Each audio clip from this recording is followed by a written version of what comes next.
As I said, my name is Bob Chain, one of the strategic account managers here at SwapCard, and I am one of the individuals who are working with a lot of the leading trade associations in the United States as well as EMEA.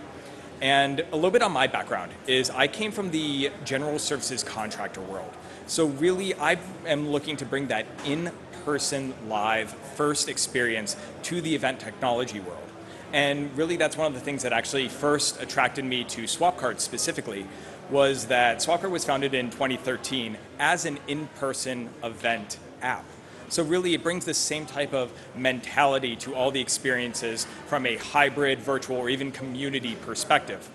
And that's really kind of one of the roots of our conversation today is that we've been looking to see how can we use data to really drive and optimize the different events and experiences that we as organizers host on a day-to-day basis. So really, why are we here today? It's going to be really an exploration on the different ways that we as organizers can best utilize the data that is at our fingertips, start to define some of those different definitions, such as return on investment, knowing that there's a lot of connotations that go with that, especially in a commercial environment, as well as then take a look at actually some of the data that our own data scientist team actually analyze, and so that you all have something to take home with you later today. So, to kick us off today, I'd love to get a little bit of participation from the audience here as well as those joining us virtually as well. Let's start off with an easy question, if you wouldn't mind raising your hand. Let me know if you feel like you have more access to data and analytics based off of your audience and community today than potentially previously before in 2019. Okay, everyone's hand just went up for those joining virtually as well. Now, let's maybe make it a little harder. Who has actually invested in their either team to increase the number of education opportunities to upskill their team members, or potentially brought in external resources such as consultants to help analyze that data? No hands. No one so far. And I think this is where the title of this is with great responsibility, but in my eyes, I'm really looking at this as a great opportunity for us as event organizers because some initial statistics are showing that about only 30% of the industry in whole is actually doing this type of analysis on their audience and really driving to optimize. So we all know the power of data. And this has really been a key industry topic over the past decade within our space, and really seeing some of those partner industries and parallel industries like e-commerce start to really take this quantitative approach to the different ways that they are really optimizing those experiences. And one of the best anecdotes of where we were as an industry just 18 months ago is it was my last in-person event. It was your traditional trade experience. I went up to one of our lead sponsors and asked them, how was your show? And I'm sure this is something that each and every one of you in the audience heard before. And they said it was okay. Being the good planner that I was, I went ahead and kind of asked some of those qualifying questions. And immediately it was, oh, well, I kind of felt the foot traffic was a little slower this year. I'm sure this is something that everyone here has heard. And then I asked them, oh, well, how'd you measure that? It felt that way. I'm going to have to wait and see how this stack of business cards that I'm taking home with me is actually going to pay off from an ROI standpoint. And I think that this is where I kind of had that aha moment, is that we've been living in this almost gospel of perception for so long as an industry that we are now having the ability to have these tools to actually be able to answer some of these questions that are being asked to us from a sponsor perspective as well. And obviously, we initially look at the different ways that we can optimize and provide this ROI insight, but also it's looking at the different ways that we could create different types of positional elements from the different types of values that we can provide maybe a community or even those other elements of a cultivation of the growth of those most impact individuals. Don Neal of 360 Live Media recently was quoted in Convene magazine about hybrid experiences saying, quote, "If we've learned anything over the past 18 months, it's that digital events are difficult to deliver and scale in an expedited time frame. They can be very, very successful, but must be reimagined and become independent of strictly in-person experiences. This really starts to point us to this idea that virtual can and should be our testing ground. It really allows us this opportunity to start to think like a scientist. We come into these events and experiences with a set of goals. Outside of those set of goals, I think there's an opportunity to start thinking about an additional layer that we can take to that and actually start developing different type of hypotheses going into these different experiences. This starts to expedite that innovation cycle that we traditionally know. When we go back to some of our traditional in-person experiences, maybe pre-2020, we look at maybe a calendar year as a innovation cycle, and especially when we're talking about major association-based annual events, there's such a level of investment. There's so much riding on it that a lot of times you can't blow up the entire model, you can't start refresh, you can't say, let's go from this at a brand new angle because there's too much financially riding on this. So how do we take the tools that are now available and start to create maybe those 1 to 2 different degrees of separation and segmentation with the elements that are available to us in a virtual environment? And one of the very interesting statistics that my team shared with me in preparation for this conversation with you all today was that since 2020, our partners have hosted over 3,500 unique experiences on SwapCard, reaching 5 million people and 130,000 exhibitors. Now, if we look back at each one of those 3,500 experiences, each one of those are where we could maybe be doing 1 or 2 different little independent tests. And coming out of that, create different opportunities that we can then apply with confidence to our in-person experiences. This is where we can really start to develop that testing ground and start to dive into those analytics in a very scientific way. But before we get into the different ways that our organizers and different partners today are actually approaching and going at this from a tactful way, I wanted to spend just a couple minutes talking about the actual definition of ROI. Because I'm sure each and every one of you joining us virtually, as well as here on the stage today, has a different definition. And really, that definition should be different for everyone because it's different for every single audience, every single community. But when we start talking about data, there is obviously a commercial connotation that comes to it. It's the first thing that we think of is, okay, what data do I need to provide my sponsor, to my other individuals that are commercially invested in us? But I don't think that is the end of that story. It's definitely one element. But I think that's just kind of that start where we as organizers should also be almost looking out for ourselves in a way and looking at this way to utilize data to enhance our own audiences and communities, as well as enhance the density and potential opportunity for those individuals that we serve most. Now, before we start to dive into some of the ways that our partners today are actually approaching this model, I did want to take a few minutes to actually share some of those data and insights that our team did in a recent study on our platform. And these are some of the things that either your teams can go home and hopefully apply to your next experience, or potentially even use as a benchmark for future analysis for your own events and experiences. So our data scientists actually looked at 461 of our largest trade experiences and conferences over the past 18 months that reached 52,000 exhibitors and 1.6 million attendees. For those of you watching online as well as joining us today, this is a report titled How to Close Business, and it is available on our website today for download for anyone who wants these statistics as well as some additional ones that I'm not even going to be talking about today.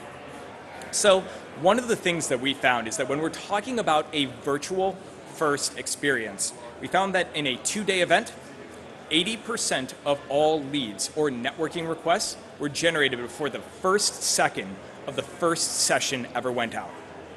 Say we're talking about Event Tech Live. That means that if you did not engage with a event platform or the mobile app before arriving here, there was a lot of potential value left on the table. When we're talking about a 3-day experience, this was still 60% of all leads and opportunities generated before that time.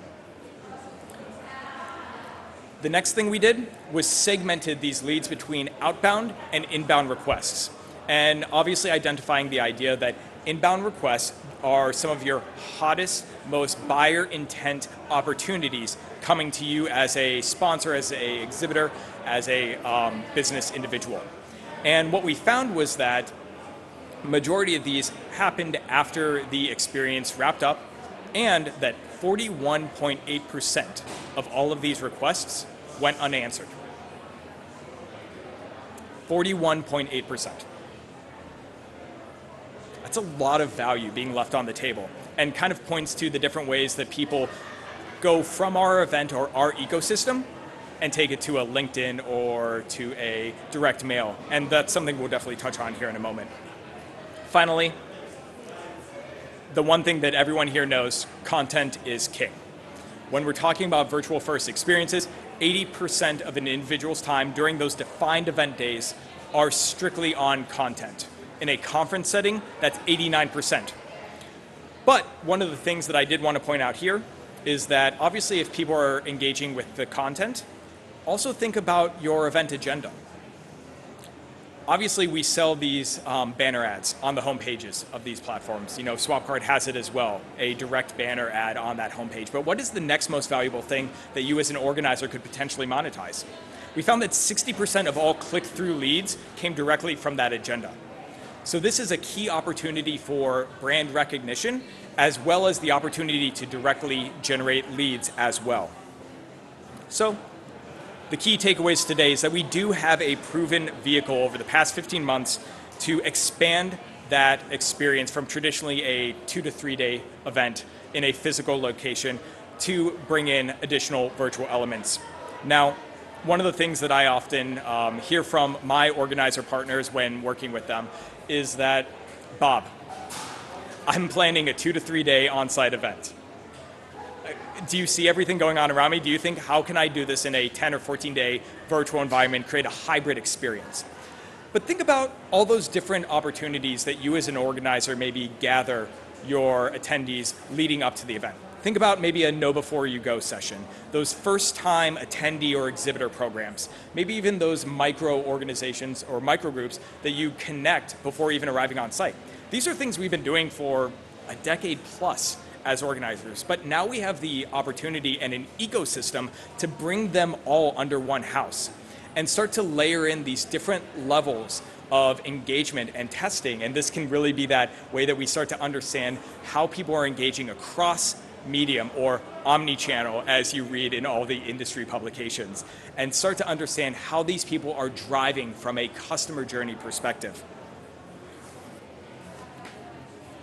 Now, as we start to look at that second statistic, where 41.8% of all leads were left on the table, this is where we start to maybe see the opportunity of people going to different locations after that event and potentially not knowing where their value locates. And so I think there's obviously a education opportunity to let people know where their value is, but also I think there's an understanding of where those key commercial relationships that are being had across your different audiences are, and where do they drop off into their own either personal direct mail, into those off-site meetings, to really have those buyer-seller connections. And that can really be a very interesting statistic, because we as organizers can take that moment and almost drive everything that we do to that to help enhance and guide that buyer journey and return on investment for our key partners.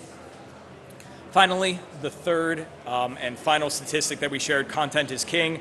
Use that value proposition as that anchor in all those tests, and that's where we can start to layer in the different elements of maybe networking and connection opportunities to further enhance and drive that, because we all know if we just throw it in a video on demand library, say like a YouTube, without any type of engagement or watch parties or things like that, you'll probably be disappointed with the actual viewing schedule. So we have those opportunities to start to layer into those next elements. So obviously, looking at all these different things that we have, we've identified the different ways that we can shift this conversation across mediums and start to maybe potentially look at the different ways that our organizers today are starting to approach this.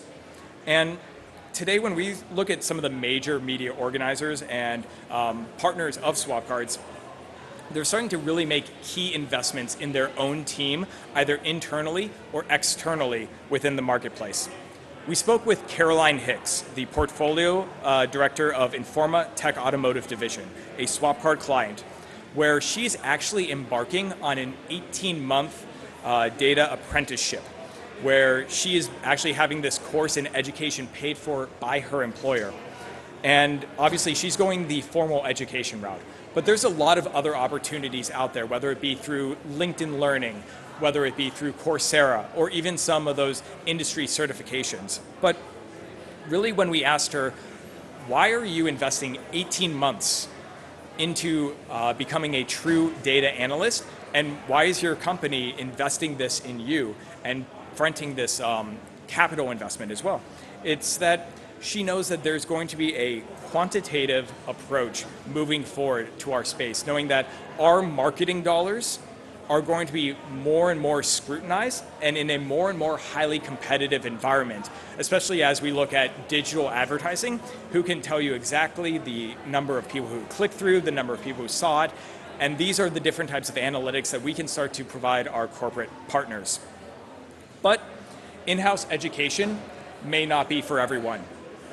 We've also heard from Karina Bauer, the CEO of IMEX, who recently shared in an interview with one of my colleagues, Mia Masson, at PCMA's Convening EMEA event, where she shared that her IT team has actually grown from 3 individuals to 10 individuals over the past 6 months. That's nearly a 3x growth for her IT team alone. So there's obviously this intense need for additional individuals and experts to be able to provide this additional type of insight. Now, outside of hiring individuals, knowing that that is a very, very costly initiative, there's also a lot of external opportunities and external resources, whether it be through consultants or individual contributors who you can bring on to help either visualize or analyze these different types of data that you have available. No matter the direction you go, my personal recommendation to everyone here is that a lot of times when we bring in an external expert or similar, it's looking at a snapshot in time. It's an event audit or something along those lines, but it needs to be a sustainable model. Because if we go back to a single event focus, that's where we go back into those old habits of looking at a single event and then applying those changes maybe a year later, so that we lack that opportunity for innovation. So as we begin to wrap up today in our conversation, I would love to kind of use the final minutes to further define the different types of data that we have available to ourselves, as well as the different tools that we now have to approach them. Obviously, as we're looking back on my general services contractor days, one of the things that I loved with my partners was looking at that post-event survey.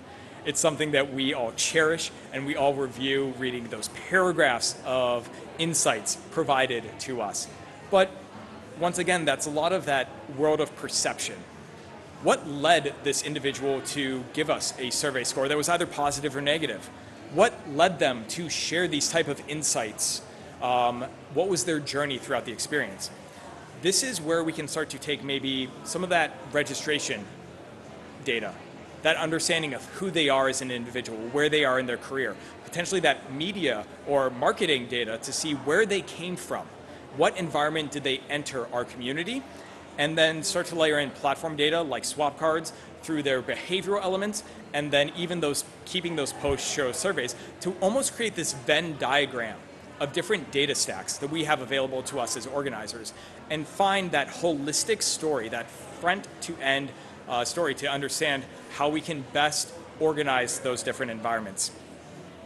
When I speak with a lot of our organizer partners today, one of the biggest concerns I hear is that my core audience, my individuals that are most valuable to me as an organizer, are those who are either at the highest levels of the sponsor or partners that I support, or those in the later stages of the career. Now, this obviously causes a pretty big problem for us as organizers, because either A, we are so afraid of losing those individuals because they are few and far between. They're a very condensed and niche group. But also, we're constantly having to understand, how do we replace them? They're in the second half of their careers. I only have a finite amount of time that my organization still has with these individuals. How do I either cultivate, or how do I go out and specifically target net new individuals, whether it be from a geographical opportunity or even external association opportunity from a competitive standpoint? And so this is where we can then start to understand those different gaps and journeys and be able to see where exactly did these top individuals come from? What was their journey throughout my association? Did they come in early in their career? Did I cultivate them through different touch points, either through annual events, virtual experiences, and even education? Or was this maybe external marketing that brought them in from a different sector to bring them to my community? And this can really start to show us a lot of different ways that we can better target and maybe more efficiently market and media to those said audiences. So what tools do we have to lean on? Obviously, we have the analytics dashboards of the platform of your choice. Obviously, I'm a little biased, but I would say SwapCard is one of those great platforms that you can use, as well as those post-event surveys where you can directly link and garner that why to better tell you the story of data that is available to you.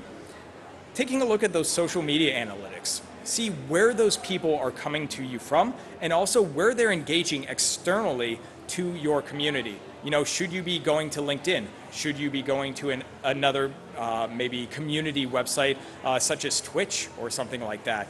Are there different demographics within your audience that you're maybe trying to target to see where those individuals come in and out of those experiences, even from a buyer-seller standpoint? And ultimately, that's survey data at the end of the day. So, what did we learn today?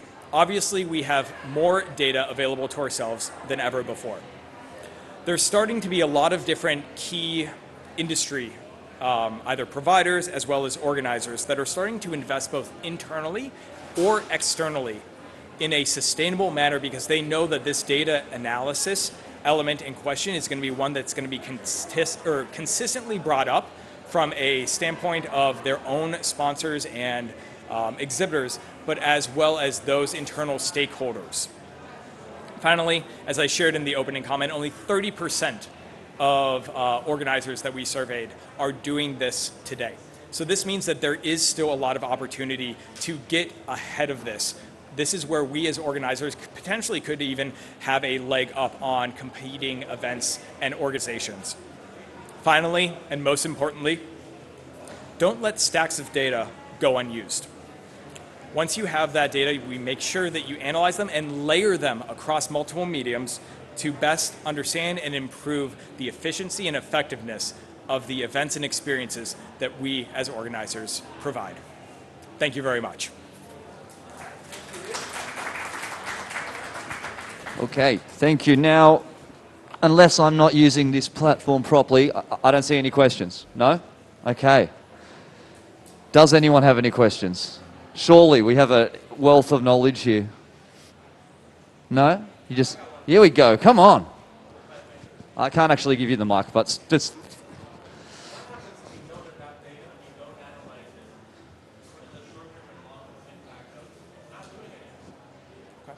So for the virtual audience, the question was, if you do not adopt data, what would you say is the short and long-term issues that your organization will face? Short term, I would say probably not that much. I'm kind of thinking in the next 6 to 12 months, because we are still in the infancy of this. As I said, only 30% of organizers are actively taking these actions to analyze the data that is at their fingertips. I think that once we kind of hit that 1 to 2 year mark, that's where we're going to start to see almost that segmentation across those organizations that are actively approaching data in an analytical standpoint, because that's when we can actually start to see potentially those tests that they've been running today actually start to pay off. And I think that that's where you really have that opportunity to approach data in this standpoint. And obviously every single organization knows the value of their community. If you are not servicing them, there's probably 3 or 4 other organizations that would be happy to have them as members, or happy to have them as buyers if we're talking about a B2B environment as well. So it's looking at how do we increase that stickiness from that person so that we don't even give them the opportunity to look anywhere else outside of the ecosystem that we're providing them, and all those consistent touch points, say, throughout a year. Amazing. So you asked those two questions at the start. Everyone put their hand up, and then no one put their hand up. I don't know if it's the same reason as me, but it's that I find analytics like overwhelmingly paralyzing when I get it. Is that what's the best way to deal with that? How is it presented by Swapcard, or how can it be presented in a way where we can, I guess maybe it's a gamified or some, yeah, I just really struggle when I get all that information to even where to start with it. It's almost, so it's really kind of that idea of almost being paralyzed by having too much information. Where do I start? What is this first thing that I look to? And I think that that's where we have the opportunity to maybe look at some of those traditional things, such as an event survey, such as maybe some of the feedback that we've understood from our audiences to understand, okay, here's the challenge. Or even just look at those goals that you are being set forth by either your board of directors or your C-suite of, hey, here's what we're looking to achieve. And then from that, what potential elements are really driving me to achieve said goal or opportunity. And that's where we can really start to see, here are the things that potentially impact the achievement or perceived achievement of said goal. And from a Swapcard perspective, it's not just potentially having that exportable data set that's available to you in an Excel format, but also that visualization. And I think that being able to easily understand that, okay, here's 1,000 lines of details, but give me the high level pictures so that I can maybe have some very, very quick and easy wins. And I think that's where that additional element can come from a value proposition. Amazing. Hey, we have a question. It works. Does GDPR affect the way you are able to collect and analyze data or however you want to say it? And is there anything that event organizers should be aware of in the context of your talk around GDPR, which is an amazing point? Yeah, and so to be completely honest, I'm not a lawyer, but one of the things that I would recommend to everyone here and everyone joining us as well virtually is that I'm sure every single event platform that utilizes data has their own data pledge. We here at Swapcard, if you go to our homepage, scroll down to the bottom, there will be a link that brings you directly to that data pledge, where you can learn everything regarding GDPR and all those other elements. It would probably be too much and too boring for me to regurgitate a bunch of legal jargon to all of you today. So I would highly recommend you to do that, not only just from a Swapcard perspective, but any of your technology platforms. This is very much something that I'm sure a lot of people are talking about, especially here at Event Tech Live, and is a big topic. So be sure to ask those appropriate questions and find those organizers and technology platforms that are willing to collaborate with you and provide those additional insights. Amazing. Anything else? Any other questions? Look at that, 14 minutes past. We nailed it. Give it up for Rob Chain one more time. Thank you very much, everybody. See you. If you want to come back, the next one will be interesting as well. It's statistics and analytics. What is the difference? Which I've just realized I've got no idea. So come and join us for that one in 15 minutes.